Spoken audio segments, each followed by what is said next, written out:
Meus irmãos, a paz do Senhor.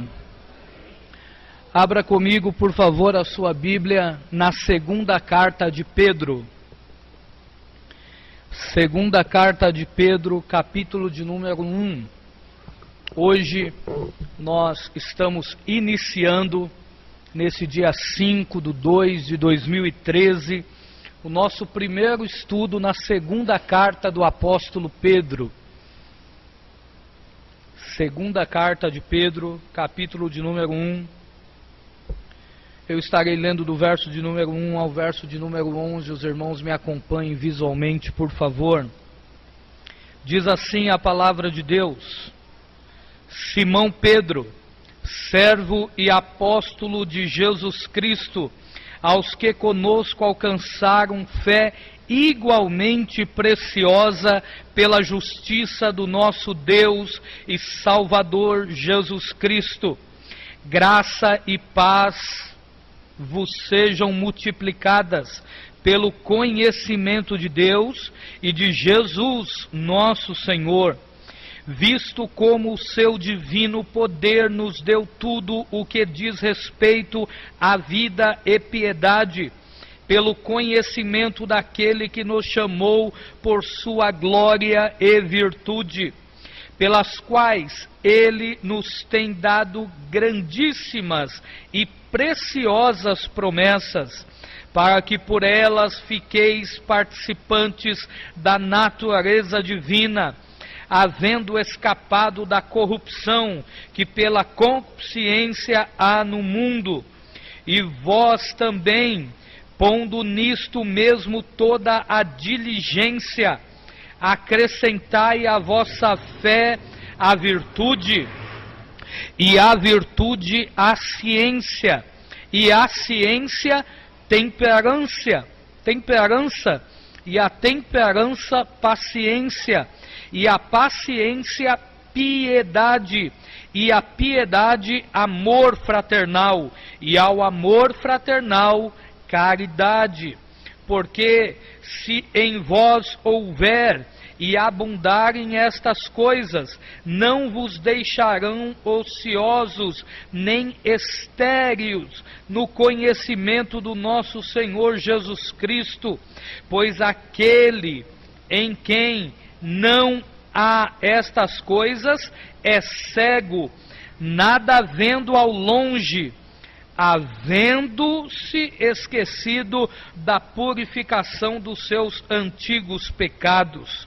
Portanto, irmãos, procurai fazer cada vez mais firme a vossa vocação e eleição, porque fazendo isto, nunca jamais tropeçareis, porque assim vos será amplamente concedida a entrada no reino eterno de nosso Senhor e Salvador Jesus Cristo. Curve sua cabeça, por favor. Senhor, obrigado pela tua palavra. Conduza-nos aqui nesta noite, Senhor.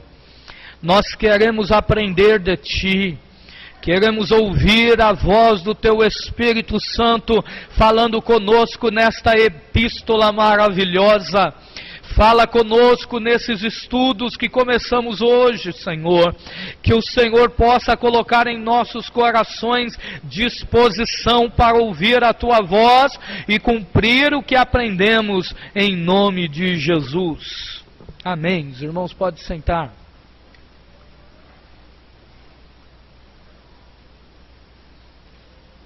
Hoje, começando então na segunda epístola do apóstolo Pedro, quero de antemão dizer aos irmãos que se na primeira epístola aprendemos sobre a graça de Deus, de como Deus se relaciona nesse sentido, nessa segunda epístola o apóstolo Pedro tem a intenção de ensinar sobre o conhecimento de Deus.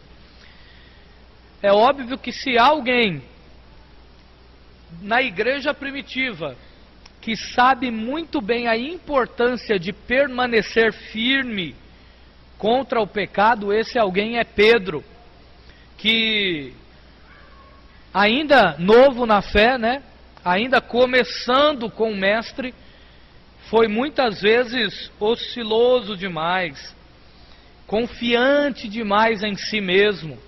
Pedro se precipitou quando deveria esperar. Os irmãos se lembram do episódio do Monte das Oliveiras, quando Jesus foi preso. Ao invés dele aguardar, ele se precipitou e cortou a orelha de um soldado. Ele falava quando deveria ouvir. Ele ficava irado quando deveria ficar calmo. Ele dormia quando deveria orar. Os irmãos se lembram do episódio. Pedro foi um cristão corajoso, mas, entretanto, demonstrou-se no começo da sua fé alguém descuidado. Pedro, então, aprende a lição e também deseja que cada um de nós possamos aprender as lições que o Mestre tem para nós. Por isso que na sua segunda epístola, ele vai falar aos seus leitores sobre o conhecimento de Deus e o crescimento que vem por meio desse conhecimento. Conhecimento muito além do que apenas o intelectual. Pedro não vai lidar a partir do ângulo de que o conhecimento é apenas aquele que você armazena na sua memória. Absolutamente. Para Pedro, esse termo de conhecimento vai muito além do que apenas cognitivamente, mas envolve todos os sentidos. Na realidade, envolve um relacionamento com o Mestre. É como, por exemplo, pessoas famosas. Existem fãs de artistas que conhecem tudo sobre a vida deles, mas nunca estiveram com eles. Nós, por exemplo, podemos conhecer muito da vida de um certo presidente e nunca sequer vê-lo pessoalmente. Não é apenas desse conhecimento que Pedro está falando. O conhecimento, e Pedro, em algumas versões e nessa também, ele utiliza o conhecimento pleno, está envolvido não só o que eu sei, mas como eu me relaciono com Deus. Então é desse conhecimento que Pedro vai falar. Aqui nessa primeira sessão, então, ele vai abordar sobre a vida cristã autêntica. Ao longo da sua epístola, ele vai falar da vida cristã autêntica e vai também falar dos falsos cristãos. E é interessante observar que Pedro começa falando sobre como é a verdadeira vida cristã. Porque para reconhecermos a falsa vida cristã, é preciso saber primeiro como tem que ser crente de verdade. Pedro, então, nesses 11 versículos, ele faz 3 declarações importantes sobre a vida cristã autêntica. Ele vai declarar que a vida cristã começa com a fé. Depois ele vai declarar, na sequência, que a fé produz o crescimento espiritual. E a sua terceira declaração sobre a vida cristã é que o crescimento espiritual traz resultados práticos para a vida do cristão. Percebam então que é uma sequência, e essa sequência do apóstolo é proposital, para mostrar que todos aqueles que têm fé em Cristo, que nasceram de novo, é preciso crescer, é preciso amadurecer. Então me acompanhem, por favor, a partir do verso de número 1 até o verso de número 4, nós vamos observar que Pedro trata da sua primeira declaração importante sobre a vida cristã autêntica. A vida cristã começa com a fé. Olha o que ele diz no verso de número 1. Atentem para a expressão fé igualmente preciosa. Ele diz, olha, Simão Pedro, servo e apóstolo de Jesus Cristo, para quem? aos que conosco alcançaram fé igualmente preciosa pela justiça do nosso Deus e Salvador Jesus Cristo. Pedro chama a atenção de que a fé que ele possui é a mesma que todos aqueles que se entregaram a Cristo Senhor. Logo, nós não somos em nada diferentes dele no quesito fé. O fato deles terem visto a Jesus, Jesus mesmo resolve essa questão quando diz lá para Tomé: bem-aventurado aqueles que não viram, mas creram. Nós fazemos parte desse grupo. Nós não vimos o Senhor na cruz. Nós não caminhamos com o Senhor durante o seu ministério. Entretanto, não obstante a esse certo privilégio que eles tiveram, a nossa fé não é diminuída pelo apóstolo, e nem mesmo as igrejas que ele escreve. A fé é igualmente preciosa. Essa fé é algo importante. Pedro explica essa fé de algumas formas interessantes. Ele expõe essa fé de algumas formas interessantes. Olha só, verso de número 1 e verso de número 2, ele deixa bem claro que a nossa fé, essa fé preciosa, ela é depositada em uma pessoa real. Olha, a fé, que alcançaram a fé igualmente preciosa pela justiça do nosso Deus e Salvador Jesus Cristo. A nossa fé não é em um conto, não é em uma fantasia. A nossa fé não é em alguém que está morto. A nossa fé é em uma pessoa real, o nosso Deus e Salvador Jesus Cristo. Pedro deixa bem claro aqui a divindade de Jesus, já que naquela época já existiam aqueles que diziam que Cristo não era Deus. Pedro já está então aqui combatendo. Ele diz: olha, e essa fé é numa pessoa real. E Pedro qualifica essa pessoa com uma palavra muito interessante para a sua época, que é a palavra Salvador. Esse adjetivo na época de Pedro vai muito além de uma pessoa que está preocupada apenas com a alma. Mas um médico naquela época era também considerado um salvador, porque ele salvava a pessoa de determinada doença. Esse termo salvação significa também livrar. Então, aquele amigo que livrava outro da morte era considerado salvador.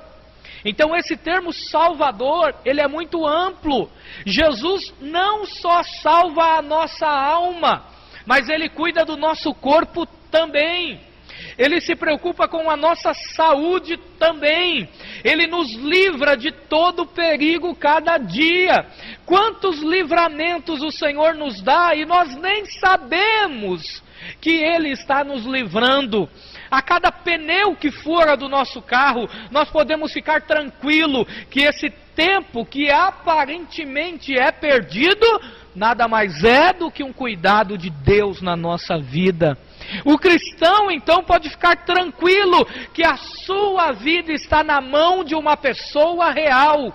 A sua fé está direcionada para uma pessoa viva que atua intensamente em nós, nos livrando, nos salvando e nos curando. Pedro continua explicando essa fé. E no verso de número 3, ele expõe ela. Ele não só diz que a nossa fé está focalizada em uma pessoa real, mas ele também diz que essa fé é depositada no poder de Deus. Olhem só o verso de número 3. Visto como o seu divino poder nos deu tudo o que diz respeito à vida e piedade, pelo conhecimento daquele que nos chamou por sua glória e virtude. Essa palavra virtude também é poder. Lá em Atos 2, quando Jesus diz: e recebereis a virtude do Espírito Santo. É interessante notar que, quando cremos em Jesus, o poder de Deus começa a agir na nossa vida. Porque entendemos que se não é o poder de Deus, a ação de Deus, nós não seríamos transformados. É só o poder de Deus que transforma as nossas vidas, que transforma a vida do homem. É só o poder de Deus capaz de pegar um homem adulto, cheio de vícios, não só químicos, mas de todos os vícios, vícios de palavras torpes, vícios da sexualidade promíscua, vício de pornografia e tudo mais. É só Deus que pode pegar um homem, uma mulher nessa situação, uma mulher que é viciada em sensualidade, em ficar mostrando o seu corpo, ou viciada em qualquer outra coisa, seja fofoca, ou seja qualquer outro pecado. É só Deus capaz de pegar um ser humano assim e com o seu poder transformá-lo e ele aprender tudo de novo. É impressionante como muitos de nós aceitamos a Jesus em uma certa idade e tínhamos um vocabulário extremamente horrível. Mas com o passar do tempo, o Senhor foi nos transformando. E à medida em que os outros amigos vão nos vendo, vão falando: rapaz, como você mudou. A família vai percebendo isso. Tudo isso é por meio do poder de... Nós não podemos confiar em nós. Nós não conseguimos mudar ninguém, nem a nós mesmos. Quem nos muda é o poder de Deus. A nossa fé está depositada no poder de Deus. Quanto mais conhecemos de Deus, e lembram-se, esse termo conhecer não é só saber, é nos relacionarmos com Ele. Quanto mais nos relacionamos com Deus, quanto mais conhecemos a Sua presença, seja em oração, seja na leitura da palavra, seja no jejum, seja desenvolvendo comunhão no corpo de Cristo, quanto mais conhecemos o Senhor, mais o Seu poder vai atuando na nossa vida. Louvado seja o nome do Senhor. Mas Pedro continua, e no verso de número 4, ele expõe essa fé e indica que essa fé não está apenas baseada em uma pessoa real, no poder de Deus, mas essa fé também está baseada, está depositada nas promessas de Deus. Olhem comigo o verso de número 4. Pelas quais o quê? As duas palavras do verso 3. Glória e virtude, pelas quais Ele nos tem dado grandíssimas e preciosas promessas, para que por elas, pelas promessas, fiqueis participantes da natureza divina, havendo escapado da corrupção que pela concupiscência há no mundo. Deus não apenas nos deu o que precisamos, tudo o que precisamos para ter uma vida na Sua presença. Ele também nos deu a Sua palavra. Ele garante que a nossa vida será bem-sucedida à medida em que nos relacionarmos com Ele, à medida em que aprofundarmos o nosso conhecimento de Deus. Ele promete isso. E as suas promessas são grandiosas. A promessa de vida abundante aqui, a promessa da sua presença na nossa vida, a promessa de nunca estarmos sós nas dificuldades, a promessa de irmos para o céu. Olha que glória! E essas grandiosas promessas À medida em que a gente vai vivendo as promessas de Deus, e promessas de Deus aqui, Pedro não está falando no sentido apenas simples dessa palavra, como muitos faz questão de enfatizar em suas mensagens, em suas igrejas, de que Deus é aquele que te promete terra, carro, essas coisas materiais. Sim, se Deus prometeu, Ele dá. À medida em que a gente for trabalhando, Ele vai nos dando condições de obtermos prosperidade, sim. É o Deus da prosperidade.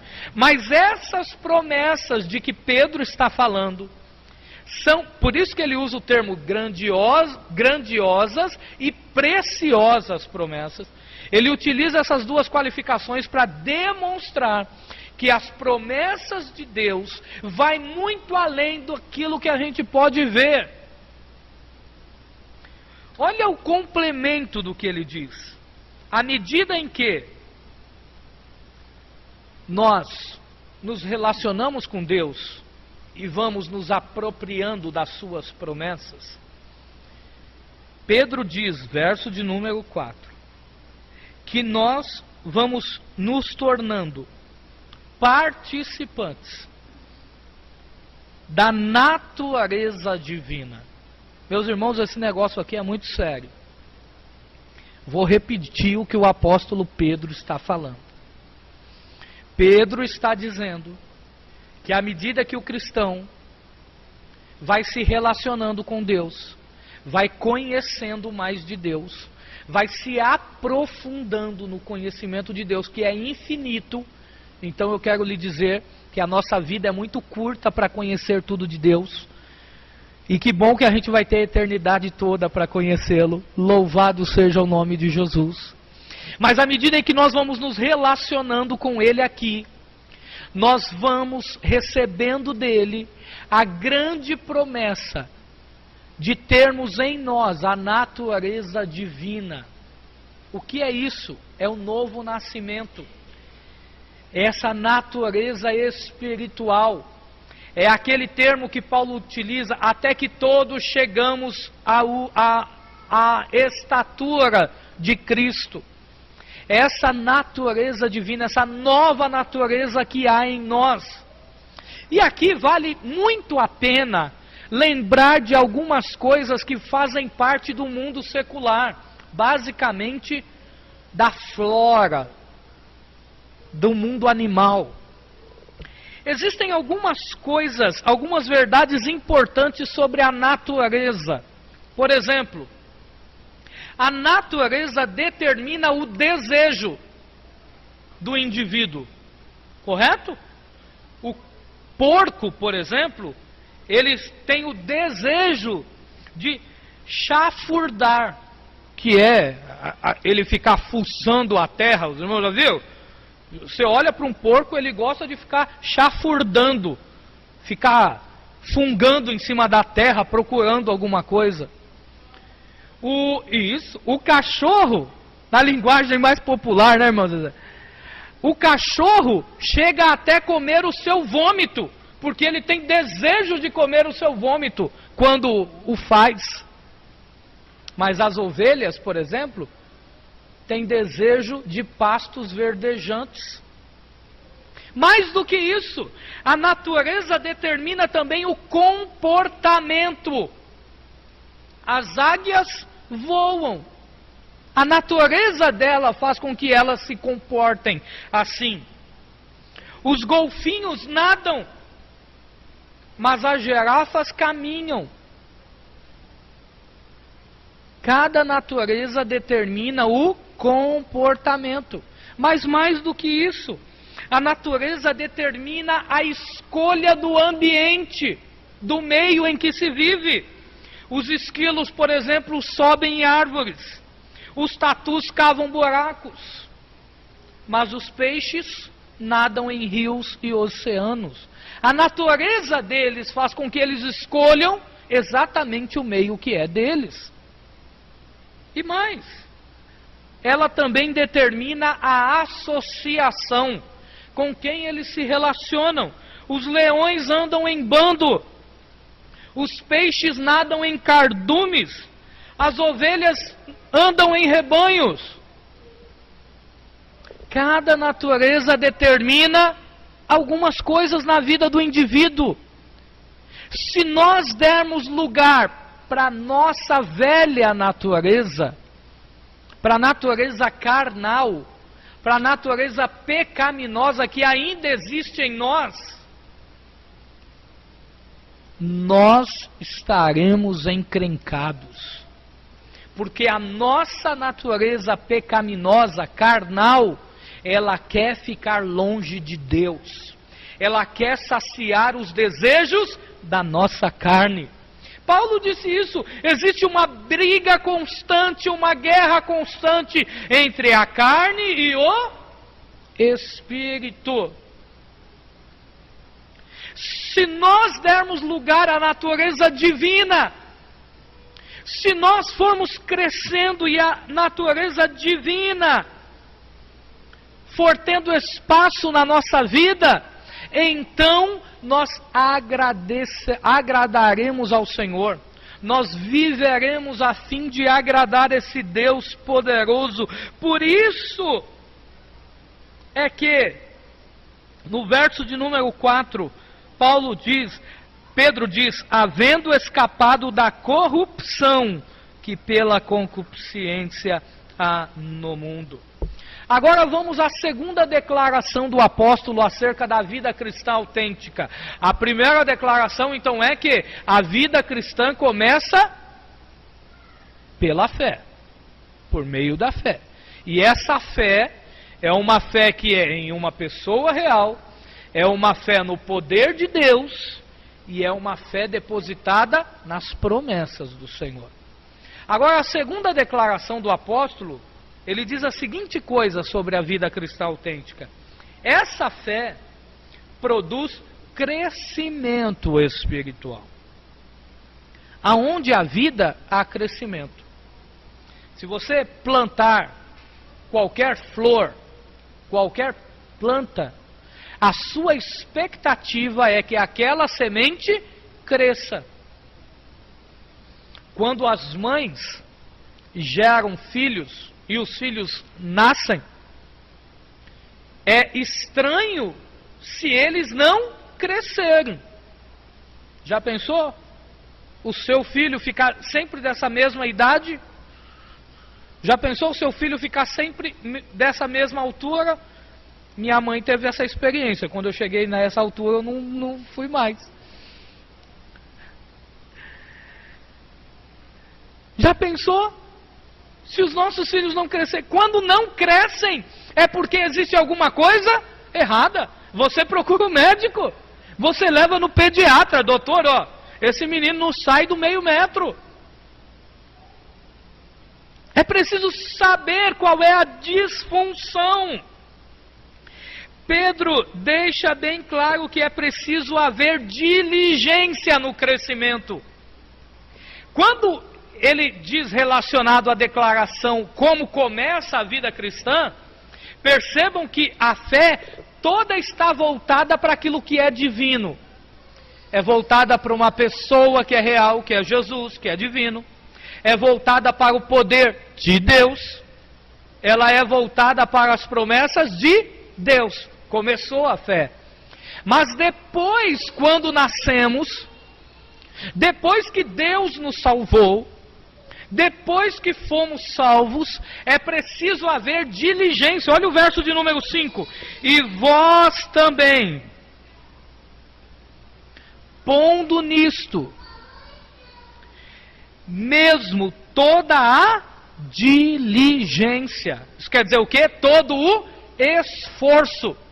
Para que haja crescimento é preciso haver esforço. Olha só, acrescentai a vossa fé à virtude. Pedro indica que para que eu seja salvo, a minha fé tem que estar em Cristo, no poder de Deus e nas promessas de Deus.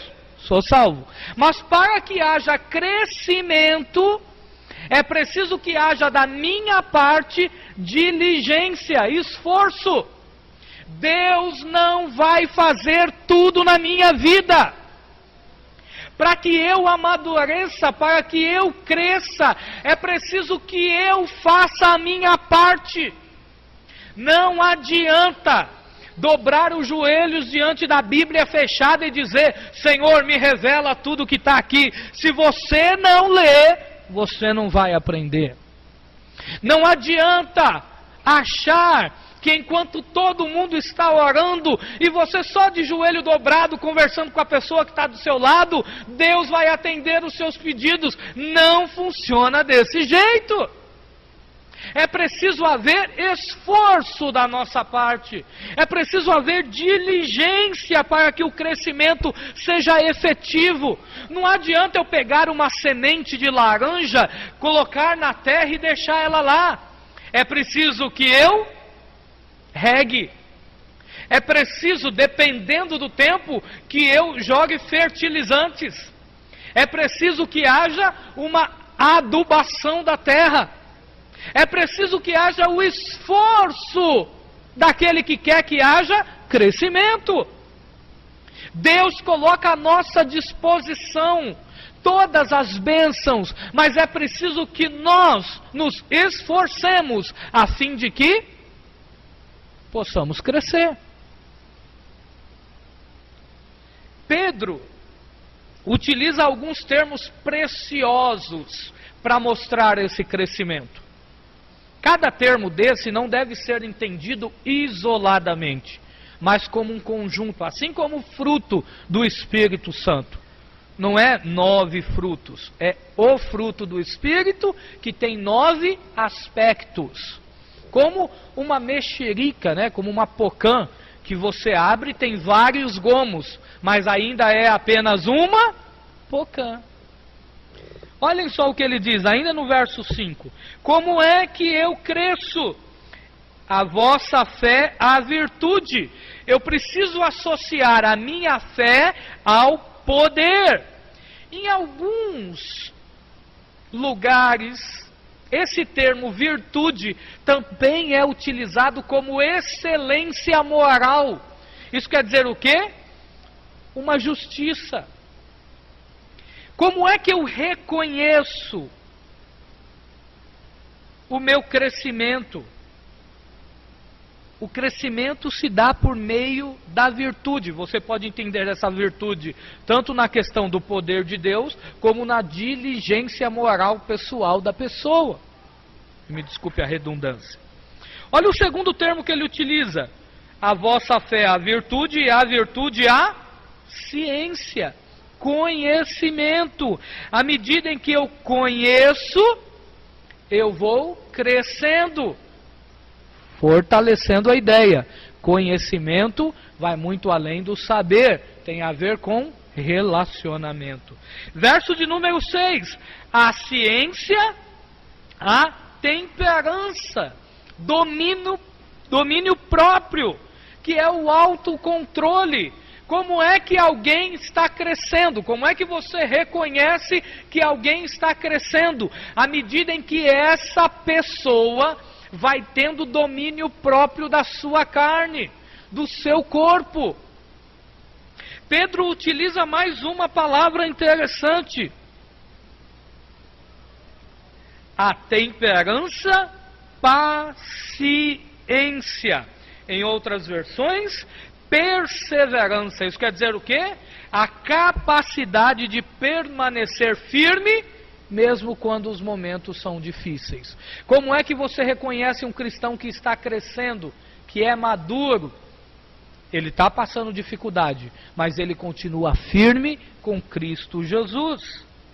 Olha um outro termo que o apóstolo utiliza, versículo de número 6, o finalzinho. A paciência, piedade. O que é piedade? Esse termo piedade tem a ver com o ser igual, o imitar. À medida em que eu imito a Cristo, à medida em que eu sou igual a Jesus, significa que eu estou no processo de crescimento. E um outro termo importante, fraternidade, verso de número 7. é o desenvolvimento do amor na família de Deus. Como é que eu cresço? À medida em que eu desenvolvo comunhão com o meu irmão.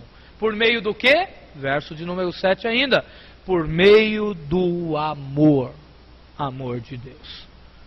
Qual é, então, os passos, o processo do crescimento? Não necessariamente nessa ordem, mas tem que estar envolvido todos esses aspectos importantes.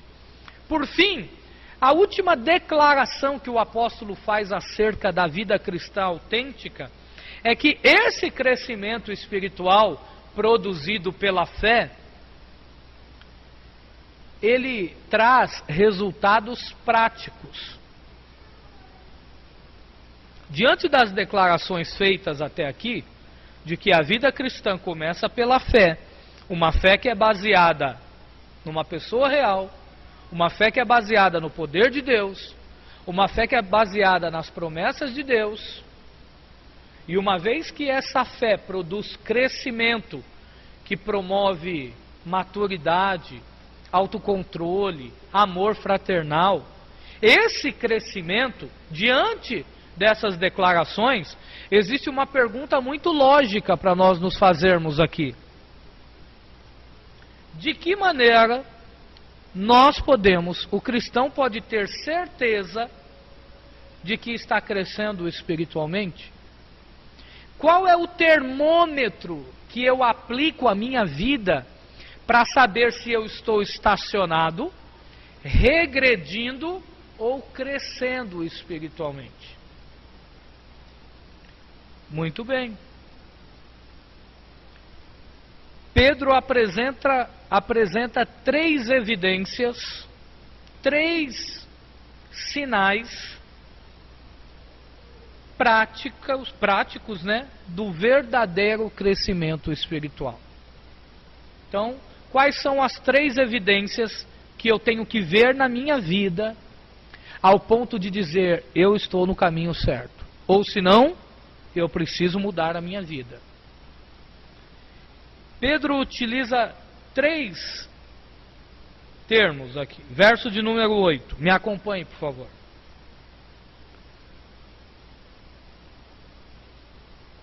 Porque se em vós houver e abundarem estas coisas, que coisas? Tudo o que ele falou nos versículos anteriores. Não vos deixarão ociosos, isso quer dizer o quê? Estagnados, nem estéreos, isso quer dizer o quê? Infrutíferos, sem produzir frutos no conhecimento do nosso Senhor Jesus Cristo. Então, qual é a primeira evidência que eu tenho que procurar na minha vida, a fim de que tenha certeza de que eu estou no lugar certo, no caminho certo para o crescimento espiritual? São os frutos de Deus. São os frutos que a minha vida tem que produzir. Que frutos são esses? Com toda certeza, Pedro está pensando naquilo que Deus faz por nosso intermédio.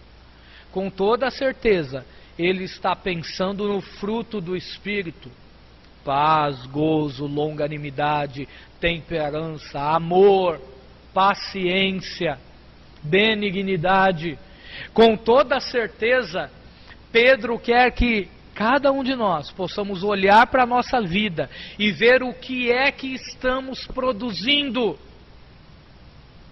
Quando eu me relaciono com o meu irmão, quando eu na minha família me relaciono, o que é que eu estou produzindo? O que é que eu estou produzindo para Deus? Eu estou parado? Eu estou estéril? Ou eu estou produzindo alguma coisa? Quando eu estou no culto, eu estou produzindo adoração? Ou eu estou produzindo distração? Estou cutucando o meu irmão, conversando com o meu irmão. O que é que eu estou produzindo? É preciso reconhecer. É preciso saber e entender e procurar essas evidências na nossa vida. E se nós não estivermos produzindo frutos que agradem ao Senhor, é preciso cortar esses frutos maus, toda a fofoca, toda a maledicência, toda a divisão, todo o pecado. É preciso deixar de lado e produzir os frutos que glorifiquem a Deus. Como é que eu reconheço que o que eu estou produzindo é de bênção ou não? A pergunta é simples. O que eu estou fazendo glorifica a Deus ou não? Essa é a pergunta simples. Eu glorifico a Deus com essa atitude ou não? Se eu não glorificar a Deus, é hora de rever. Como é que uma mulher tem que se vestir? Essa roupa glorifica a Deus ou não? Esse meu comentário serve de edificação ou só vai denegrir a imagem do meu irmão, da minha irmã? São essas as perguntas que eu tenho que fazer. Eu vou produzir bênção na vida do outro ou maldição postando isso no Facebook? Esse meu comentário da foto dessa mulher é de bênção ou não? Eu devo fazer essas perguntas. Porque é assim que vamos reconhecer essas evidências na nossa vida. Verso de número 9, um outro termo importante, uma outra evidência importante. Olhem só o verso de número 9. Pois aquele em quem não há estas coisas, que coisas? Esses frutos do verso de número 8, em quem não há essas coisas, em quem não há um crescimento, é cego. Agora, atente para a expressão que o apóstolo utiliza para qualificar essa cegueira. Não é qualquer cegueira. Me acompanha aí. Nada vendo ao longe. Isso quer dizer que de perto essa pessoa consegue ver. Esse termo no grego aqui significa, é a palavra que dá origem à miopia. Quem tem miopia sabe que, na maioria das vezes, a miopia se desenvolve com a dificuldade de ver de perto. Pedro utiliza esse termo. A visão. Qual é, então, uma evidência importante do crescimento? A visão, mas não só a visão do perto, e daqui a pouco eu explico por que ele quis dizer isso, mas principalmente a visão de longe. Pedro tem um propósito muito bem definido para dizer isso aqui. É interessante esse termo, porque o cristão que não está crescendo espiritualmente não consegue ver além do que está na sua frente. Quando nós não temos uma visão do reino, só vamos olhar aquilo que é bom para nós. Então, por exemplo, que bom que nós não estamos em nenhuma época de congresso, né? Eu poderei fazer esse comentário sem qualquer medo, sem qualquer receio. Mas, por exemplo, quando vai decidir qualquer uniforme em um departamento para um congresso, as pessoas tendem a escolher, a dar o seu voto, não com base no que é bom para o grupo, mas com base no que é bom para ele. Ah, eu não quero. Não é o que é o melhor para o grupo. Não é o que é mais viável. Não é o que é o preço que todos podem pagar. É aquilo que eu quero. O cristão que não tem visão de Deus, e aqui visão de Deus, não nesse sentido pequeno que muitos utilizam, comum, não. É no sentido real.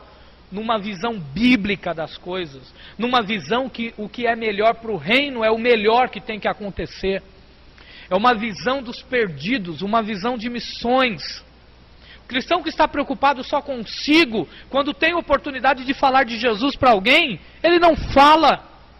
O cristão que está preocupado só consigo, ele só vê as suas necessidades, as necessidades da congregação, e não a necessidade do missionário, e não a necessidade dos perdidos.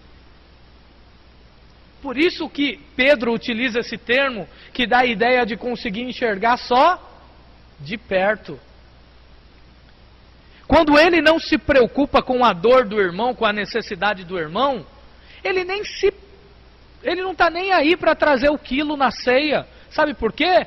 Porque para ele o que está bom é a sua casa. A minha casa tem comida, então para que eu vou levar o quilo na ceia? Não, eu estou bem, eu estou empregado. Para que eu vou dar o dízimo? Para que eu vou contribuir? Mas ele se esquece de que quando ele passou por momentos difíceis, a cesta que foi na casa dele foi dos irmãos. Ele se esquece que a ajuda para ele, seja para pagar a sua conta de água, a sua conta de luz, a necessidade que foi com os dízimos que os irmãos contribuem, com as ofertas dos irmãos. Então, o irmão que não tem a visão de Deus, ele só olha para a sua necessidade, ele só olha para o seu umbigo, ele só olha para o seu mundinho. Se eu estou bem, se em casa está tudo bem, por que eu vou no culto de oração? Eu não tenho ninguém enfermo em casa, eu não tenho ninguém desempregado em casa, na minha família todo mundo está na igreja, por que eu vou orar pelos afastados?